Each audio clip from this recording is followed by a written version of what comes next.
Chandrasekhar sir, இந்த தீர்ப்பு, இந்த 14 கேள்விகள் குடியரசுத் எழுப்பியிருந்தாங்க. அதை 5 நீதிபதிகள் கொண்ட அரசியல் சாசன அமர்வு தெளிவுபடுத்தியிருக்காங்க. இது ஏதாவது குழப்பம் இருக்கு அப்படின்னு நினைக்கிறீங்களா? ஏற்கனவே ஏப்ரல் மாதம் வழங்கிய அந்த தீர்ப்புல இது எதுவும் தாக்கத்தை ஏற்படுத்துமா, அல்லது ஏதாவது மாற்றம் இதை ஏற்படுத்துமா? வணக்கம் பிரவீன். நான் இந்த உச்ச நீதிமன்ற தீர்ப்பை ஆங்கிலத்திலும் படிக்கிறேன், தமிழ்லையும் படிக்கிறேன் for clarity. Supreme Court on Thursday answered a reference made by President Draupadi Murmu on interpretation of powers of governor under Articles 200 and 201 of the Constitution. Okay. அதாவது மாண்புமிகு ஜனாதிபதி அவர்கள் கேட்ட கேள்விக்கு இது பதில். சரி, உச்சநீதிமன்றம் பதில் கொடுத்திருக்கிறது. Okay. It was the 16th reference made by the President to the Supreme Court under Article 143 of the Constitution. Okay. ஓகேங்களா? இது ஜஸ்டிஸ், அதாவது ஏப்ரல்ல ஜஸ்டிஸ் ஜேபி பர்டிவாலாவும் ஜஸ்டிஸ் ஆர் மகாதேவனும் கொடுத்த ஜட்ஜ்மெண்ட்டுக்கு மேல கான்ஸ்டிடியூஷன் பெஞ்ச் கொடுத்த ஒரு ஆன்சர். ஓகே, பதில் கிளியரா பாருங்க. ஒரே நிமிஷம், அதை நான் வெர்பாட்டிமா சொல்றேன் உங்களுக்கு. அதாவது, what are the constitutional options before the governor when a bill is presented to him under Article 200?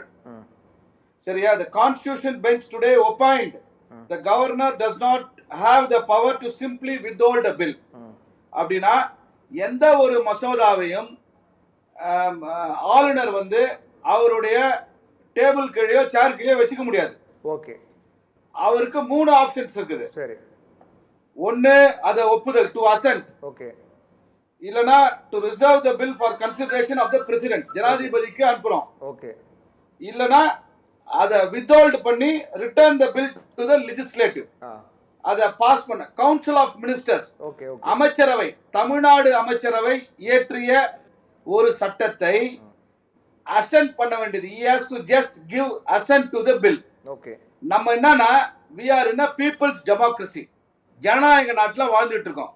மக்களால் தேர்ந்தெடுக்கப்பட்டவர்களுக்கு மட்டும்தான் மக்களுக்கு உண்டான சட்டத்தை இயற்றுவதற்கு, அது சட்டமன்றமாக இருந்தாலும் சரி, பாராளுமன்றமாக, இரண்டு அவைகளுக்கு மட்டும்தான் பவர்ஸ் இருக்குது. ஓகே. மற்றவங்களுக்கு just ascent, they have to ஒப்புதல் கொடுக்கக்கூடிய ஒரு பவர்ஸ் மட்டும் தான் இருக்குது. அதான் நம்ம அரசியல் அமைப்பு சட்டம். அதுதான் டாக்டர் BR அம்பேத்கர் அவர்கள் அதை இயற்றியிருக்கிறார். அதுல எந்த லாக்குனாவும் இல்ல, எந்த குறைபாடும் இல்லை. எனக்கு முன்பு பேசிய எனக்கு ஒரே ஒரு கேள்வி சார், எனக்கு இல்ல, பொதுவா இந்த விளக்கத்தை பார்க்க எல்லாருக்கும் வரக்கூடிய கேள்வி என்னன்னா, இதுக்கு முன்னாடி இந்த ஏப்ரல் மாதம் அந்த வழங்கி தீர்ப்புக்கு முன்னாடி பல மாதங்களாக, சில ஆண்டுகளாக ஆளுநர் என்ன பண்றாரு, கிடப்பில் போடுறாரு. அதை எதிர்த்து தமிழக அரசு உச்சநீதிமன்றம் போறாங்க. உச்சநீதிமன்றம் அப்பதான் சொல்றாங்க, சிறப்பு அதிகாரத்தை பயன்படுத்தி 10 மசோதாக்களுக்கு ஒப்புதல் கொடுக்குறாங்க. காலக்கெடு நிர்ணயிக்கிறாங்க. அப்பதான் காலக்கெடு நிர்ணயிக்கிறாங்க. கவர்னர் 1 மாதத்துக்குள்ளாகும், குடியரசுத் 3 மாதங்களுக்குள்ளாகும் காலக்கெடு நிர்ணயிக்கிறாங்க. இப்போ 5 நீதிபதிகள் கொண்ட அரசியல் சாசன அமர்வு வழங்கக்கூடிய இந்த ஒப்பீனியன் மூலமாக அந்த காலக்கெடுங்கிறது இல்ல, கேன்சல் ஆகுது அப்படின்னு நம்ம புரிஞ்சுக்க வேண்டியதா இருக்கு இல்லையா? ஏன்னா காலக்கெடு நிர்ணயிக்க முடியாது அப்படின்னு சொல்லியிருக்காங்கல்ல இந்த ஒப்பீனியன்ல. அதுல மாற்றம் ஏற்படும். இங்க இத நான் உங்களுக்கு தமிழ்ல விளக்கமா சொல்றேன். உச்ச நீதிமன்ற தலைமை நீதிபதி கவாய் தலைமையிலான 5 நீதிபதிகள் கொண்ட அமர்வு இன்று ஒரு உத்தரவை பிறப்பித்திருக்கிறது. சரி சரி சரி. இந்த உத்தரவு இது it is not an order, neither a judgment, it is just a direction. Okay. என்னன்னா, ஆளுநருக்கு மசோதாக்களை முடிவெடுக்காமல் வைத்திருக்க முழுமையான அதிகாரம் இல்லை என்பதை நாங்கள் தெளிவுபடுத்துகிறோம். எனவே அவ்வாறு வழங்கப்பட்ட விருப்புரிமை அவரை நிரந்தரமாக மசோதாக்களை வைத்திருக்க அனுமதிக்க முடியாது. அவருடன் உள்ள 3 தெளிவான தெரிவுகள்: ஒன்று, ஒப்புதல் வழங்குவது, ஒப்புதல் நிறுத்தி வைப்பது, மற்றும் கருத்து தெரிவிக்க சட்டமன்றத்துக்கு திருப்பி அனுப்புவது அல்லது குடியரசுத் தலைவருக்கு பரிந்துரைப்பது. இந்த 3 ஆப்ஷன்ஸ், 3 தான் கொடுத்திருக்காங்க. 3 விருப்பங்கள், 3 ஆப்ஷன் கொடுத்திருக்காங்க. இது எவ்வளவு காலத்துக்குள்ள முடிக்கணும் அப்படிங்கறத இன்னமும் முடிவு பண்ணல இல்லையா? நான் சொல்றேன். தேர்ந்தெடுக்கப்பட்ட அரசாங்கம், அமைச்சரவை தான் ஓட்டுநர் இருக்கையில் இயக்குபவராக இருக்க வேண்டும். மாநிலத்தில் 2 நிர்வாக அதிகாரங்கள் இருக்க முடியாது என்று நாங்கள் கருதுகிறோம் என்று இந்த தீர்ப்பு தெரிவிக்கப்பட்டுள்ளது. சரி, இதுதான் இந்த order. Okay. This is not a judgment, it's an order. Okay. மேலும் அரசியலமைப்பு பாதுகாப்பதில் குடியரசுத் தலைவரின் பங்கு ஒன்றியத்துக்கு பிணைக்கப்பட்டுள்ளது. எனில் ஒரு ஒருங்கிணைந்த அலகு முக்கியமானது. ஆளுநர் தனது ஒப்புதலுக்காக மசோதாவை வழங்காவிட்டால் குடியரசுத் தலைவர் இந்த விருப்பத்தை பயன்படுத்த முடியாது. சரி, மசோதாவை திருப்பி தருமாறு அல்லது குடியரசுத் தலைவருக்கு அனுப்புமாறு அமைச்சரவை ஆளுநருக்கு ஆலோசனை வழங்கிய சாத்தியமில்லை. இதையெல்லாம் மென்ஷன் பண்ணிட்டு, எனவே இந்த நீதிமன்றத்தின் முந்தைய உதாரணங்களிலிருந்து விலகி செல்வதற்கு எந்த காரணமும் இல்லை என்று கருதுகிறோம். மசோதாக்கள் சட்டமாக்கிட்டால் மட்டுமே நீதித்துறையில் மறு ஆய்வு மற்றும் ஆய்வு செய்ய முடியும். இதுதான் இன்றைக்கு வழங்கப்பட்ட ஒரு தீர்ப்பு. இந்த தீர்ப்பு வந்து it is not binding R it is a clear cut clarification given. அதாவது ஜனாதிபதி அவர்கள் கேட்ட கேள்விகளுக்கு தெள்ள தெளிவாக கான்ஸ்டிடியூஷனல் பெஞ்ச் அரசியலமைப்பு சட்டம் அமர்வு உச்சநீதிமன்றம் கொடுத்த ஒரு விளக்கம் பதில். இதுக்கு மேல இதை இன்டர்பிரட் பண்றது, நமக்கு சாதகமா பயன்படுத்துறது, இதை அப்படி சொன்னார்கள் இப்படி சொன்னார்கள், அவங்களுக்கு பவர் இல்ல.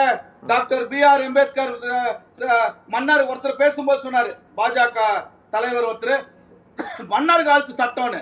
எனக்கு சிரிப்பு தான் வந்துச்சு. மன்னர் காலத்து சட்டமா நம்ம பேசிக்கிட்டு இருக்கோம், நம்ம வாதாடிக்கிட்டு இருக்கோம்.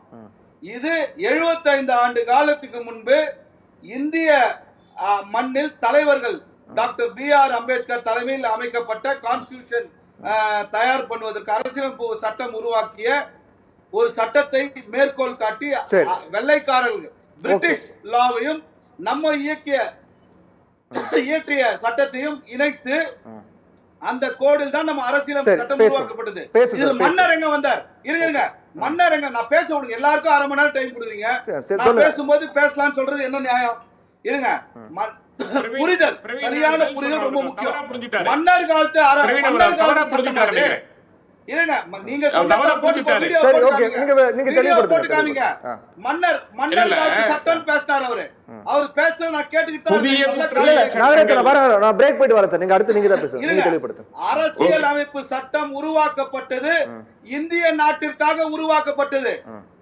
வெள்ளைக்காரருடைய சட்டத்தை ஒட்டி நமக்கு ஏற்றார் போல், நம்முடைய மண்ணுக்கு ஏற்றார் போல், நம்முடைய மணலையும் நம்மளுடைய மக்களை சார்ந்து ஒரு அரசியலமைப்பு சட்டம் நம்முடைய பிரச்சனைகள், நம்மளுடைய தேவைகள், குறைபாடுகளை நிவர்த்தி செய்வதற்காக தான் கான்ஸ்டிடியூஷன் உருவாக்கப்பட்டது. அரசியலமைப்பு சட்டம் அதை விலகி செல்ல முடியாதுன்னு சொல்றாரு உச்சநீதிமன்றம் அரசியலமைப்பு சட்ட அமர்வு. அதை போல் புரிஞ்சுக்கிறோம். அவங்க வசதிக்கு ஏற்ற மாதிரி தலைவர்களையே மாத்துறது, தலைவர் பெயர்களை சொல்லி அவருக்கு சட்டம் தெரியலன்றது.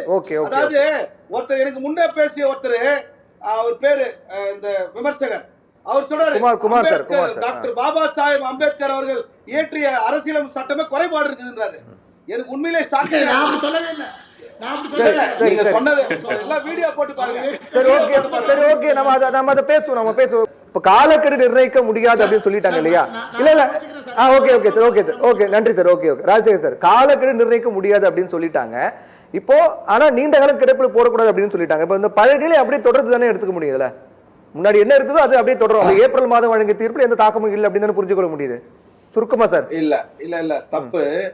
நீங்க வந்து ஆளுநருக்கு கிளியரா கிளாரிபிகேஷன், அதாவது ஜனாதிபதி மாண்புமிகு திரௌபதி முர்மு அவர்கள் கேட்ட கேள்விகளுக்கு ஒரு தெளிவான பதிலை அரசியலமைப்பு அமர்வு உச்ச நீதிமன்றத்தில் 5 நீதிபதிகள் தெளிவான ஒரு பதிலை தந்திருக்கிறார்கள். அதுல எந்த மாற்று கருத்து இல்ல. சொல்லிட்டாங்கன்னா அப்போ அது நீண்ட காலம் போடுறது, அந்த டைம் டியூரேஷன் யார் ஃபிக்ஸ் பண்றது சார்? அந்த கால அளவை யார் ஃபிக்ஸ் பண்றது? தப்பா சொல்றீங்க. ஒரு கவர்னர் இன்டெஃபினிட்டா எந்த ஒரு மசோதாவையும் தன்னிடம் வைத்துக் கொள்ள முடியாது என்று தெளிவா சொல்லிட்டாங்க. Point number 1. ஆமா. பாயிண்ட் நம்பர் 2, ஒரு சட்டத்தை இயற்றுவதற்கு சட்டமன்றத்துக்கு தான் உரிமை இருக்குது, கவர்னரை தடுப்பதற்கு உரிமை இல்லை. Okay. either he has to give assent, ஒப்புதல் அளிக்கணும், இல்ல திருப்பி அனுப்பணும், இல்ல மாண்புமிகு ஜனாதிபதிக்கு அனுப்பணும். ஓகே. இந்த 3 ஆப்ஷன்ஸ் தெளிவா சொல்லிட்டாங்க. இதுல வந்து இதுல நடுவுல பூந்து இவ்வளவு நாள் வச்சுக்கலாம் அவர் தேர் இஸ் ஆல்ரெடி பிரிஸ்கிரைப்டு அரசியலமைப்பு சட்டம் ஆர்டிகல் 200 சொல்லுது, ஆர்டிகல் 201 கிளாரிபிகேஷன் கொடுத்தாச்சு. இதை இன்டர்பிரிட்டேஷன் அரசியல் ரீதியா பண்ணவே முடியாது.